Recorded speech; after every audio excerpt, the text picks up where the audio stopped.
Ladies and gentlemen, I'm going to start this video out by going to the Britannica Encyclopedia online, because what I'm about to show you is actually going to tie into the story that I'm going to go over with you.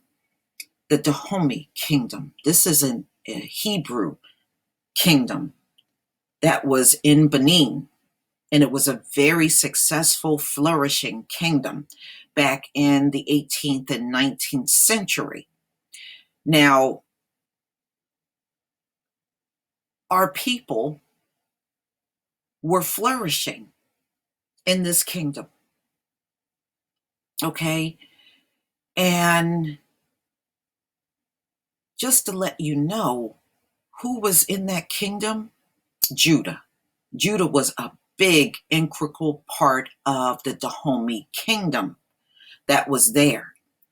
And Judah was the rich merchants during those times out of that kingdom. Our people held the most wealth in the Dahomey Kingdom. And you're going to see all of the art that came out of the Dahomey Kingdom. Every piece belongs to our forefathers, ladies and gentlemen. It don't belong to Hamites at all. That art was created by our forefathers.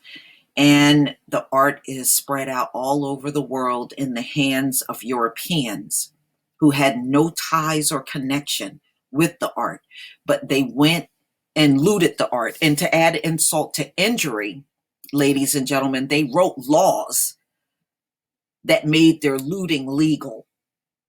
But it doesn't matter what laws they used to legitimize their crimes, because see, the universe is going to show them that it's still a theft.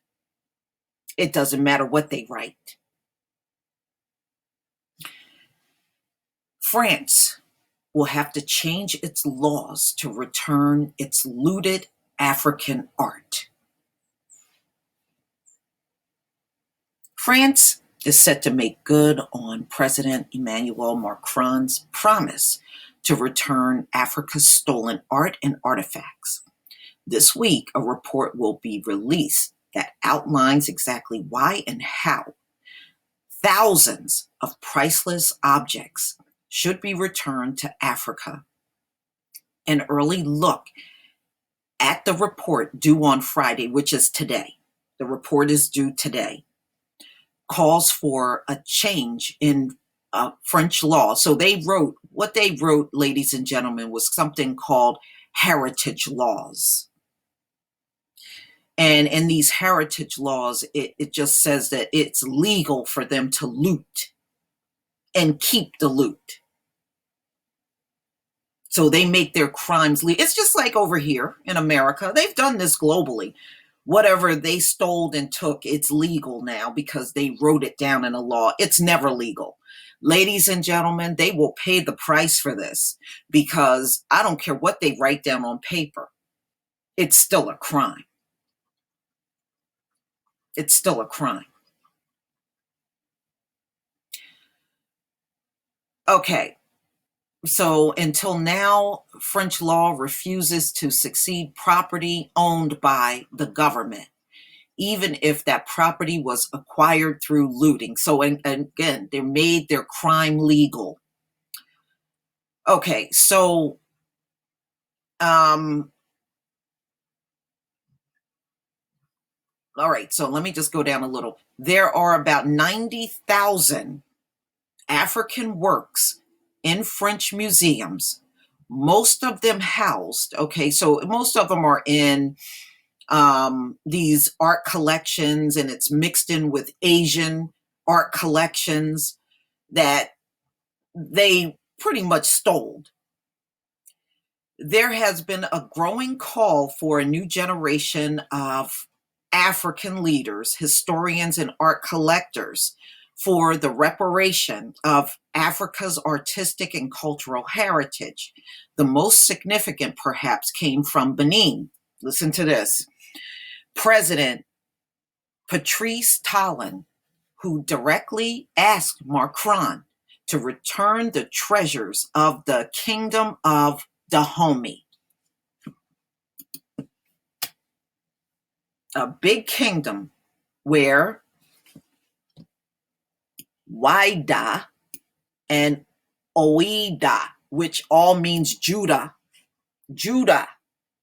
okay, was a huge part of that kingdom. Okay, the Kingdom of Dahomey, which was invaded by French troops at the end of the 19th century. This report is the result of a call made by Macron about a year ago during a visit to Burkina Faso. African heritage can't be in European private collections and museums, he said during a speech. And I agree with that. Why should Europeans see that art more than the African nations that it came out of? Those young people in Africa need to see the artwork of their forefathers. And Europeans, you look at the artwork of your forefathers.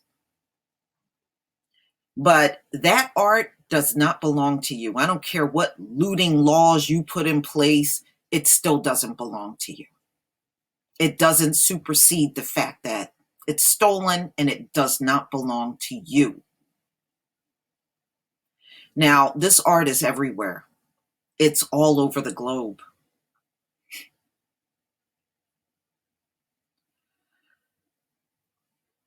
While many, particularly in Africa, have welcomed the report, European art dealers are more skeptical. Of course, they don't want to give away what they stole, but it's not theirs. It never will be theirs. Some say reparations could leave French museums nearly empty. That's what I'm telling y'all. Without the African art, they're not going to have nothing in those museums hardly. People are not going to those museums to look at European art. They're not. They're not. The African art makes all of those museums what they are.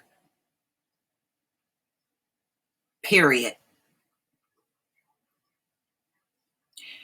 And questions just who the art should be returned to, since many of the kingdoms no longer. No, you can't use that as an excuse.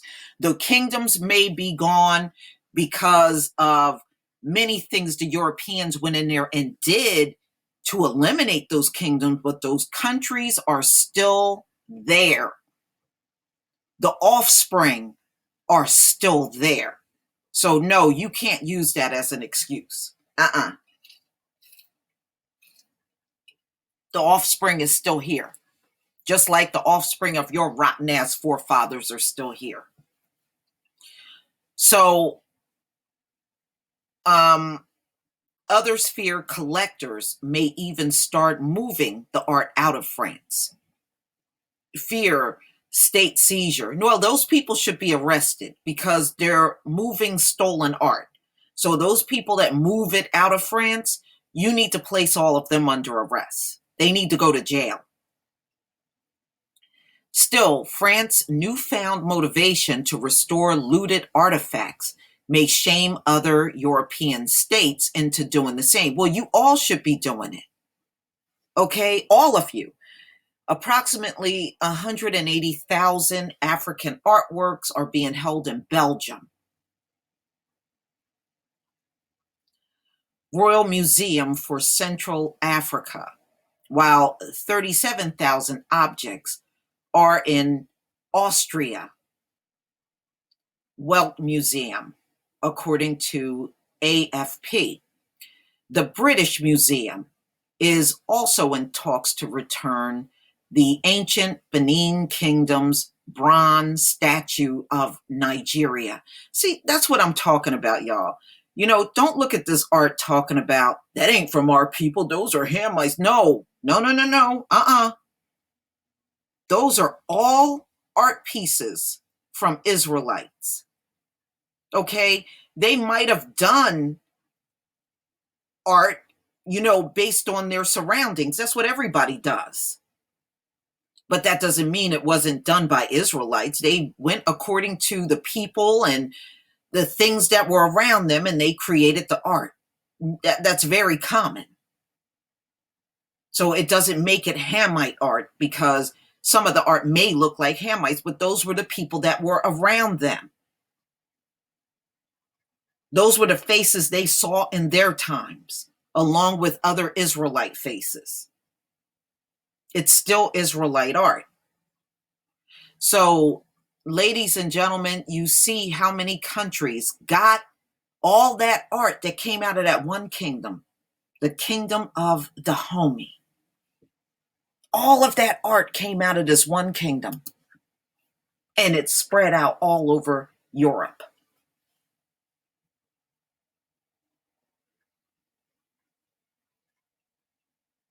Unbelievable, right? For people that can't stand us, they sure want our stuff, don't they? This is our inheritance that's sitting in that museum.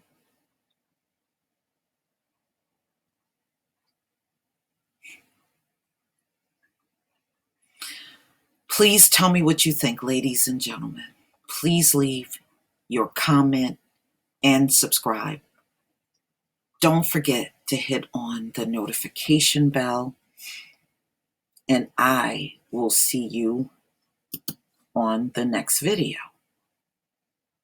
Peace, family.